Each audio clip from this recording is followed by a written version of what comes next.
welcome back to my YouTube channel. In today's video, I'm going to attempt to make do-it-yourself bath bombs.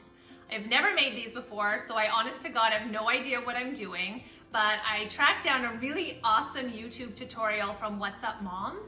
It has nearly 9 million views, and Brooke makes it look like these are the world's easiest things to pull together. So I figured I may as well film my attempt, because if I can make them, then you guys can absolutely make them at home.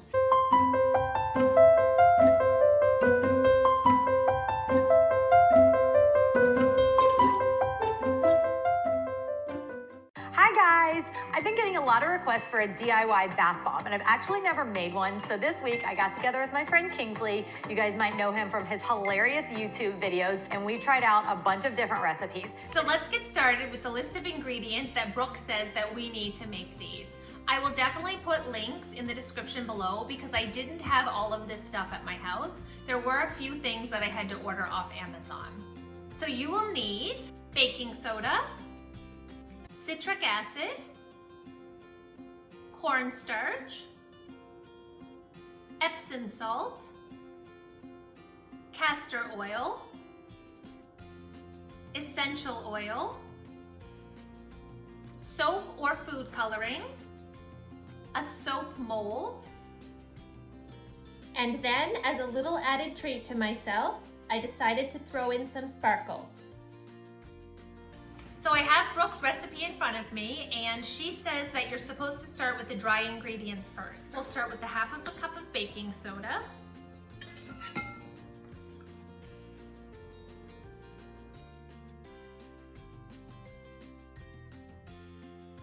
Then we'll do a quarter of a cup of the Epsom salts, the citric acid, and the cornstarch.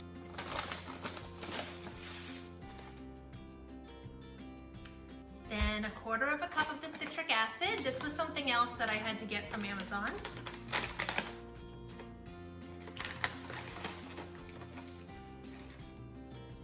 And a quarter of a cup of cornstarch.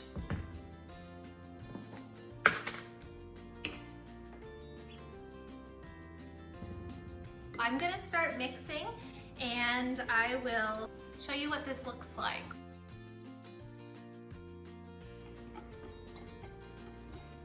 All of my dry ingredients are mixed together, and the next step is to mix all of the wet, but it needs to be done in a separate container. So I'm going to set this guy aside, and Brooke says the next thing to mix is the castor oil, and you need 3 teaspoons of this. This is not something that I had at home, it's something else that I had to order off Amazon.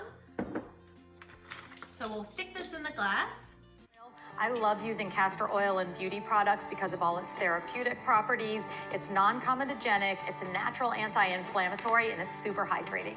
Next, we need to add 1 teaspoon of an essential oil. I have a lot of essential oils. I'm a big fan of using a diffuser, so I'm going to choose for this one eucalyptus. It always has those tiny little tops, so I don't know how easy it's going to be to get a teaspoon out. So the next step is to add food coloring, and Brooke added a few drops of liquid food coloring to hers. I don't actually own liquid food coloring, I only have the gel. So I'm gonna test it out, we'll see if it works. I can't imagine it would be any different, but here goes nothing. I'm using pink because pink is my favorite color. Just put a little daub in there, I guess. I've added my water, so I'm just mixing it together. It kind of still looks the same. It does look like the food coloring is maybe mixing together a little bit better now with the water.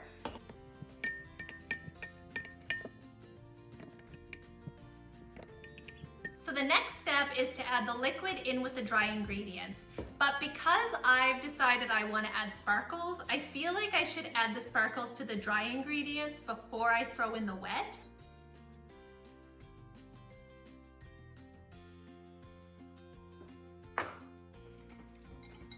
Okay, so now the finishing step is to add the wet in with the dry and mix really slowly.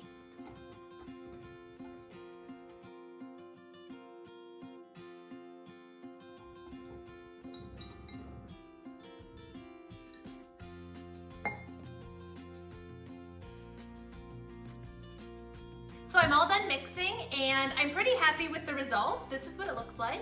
To me, it looks like a deconstructed bath bomb. So the last and final step looks like we just have to fill up the molds and stick it in the fridge. So you can honestly use anything for a mold, I feel like. I went a little overboard and bought a kit from Amazon. It's got big shells, some little shells. There's the different size balls if you want kind of the standard bath bomb, but I'm just gonna start filling some up and see how many I can get and stick them in the fridge. Okay, so I pulled them out of the fridge and I did end up making another batch with purple food coloring.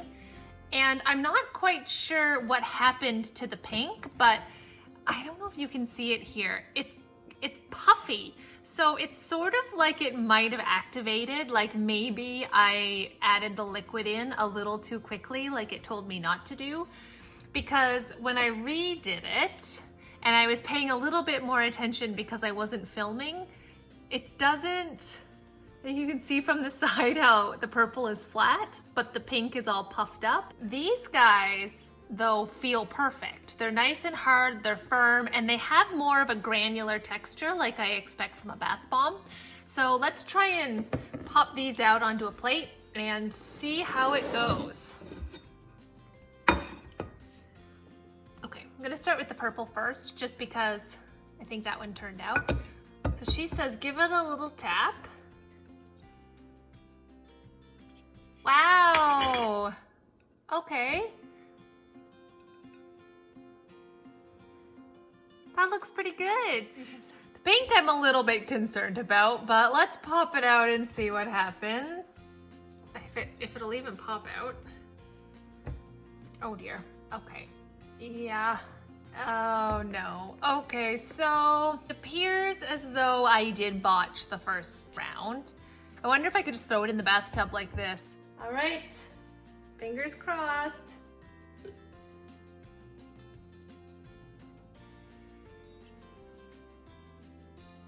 It's working.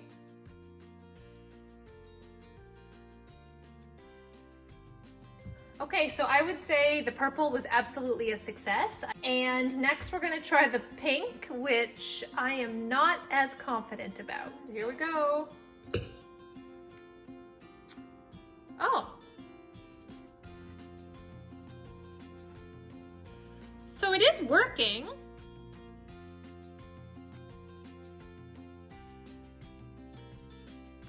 So there you have it, guys. Homemade, do-it-yourself bath bombs. I think this was pretty good for my first attempt.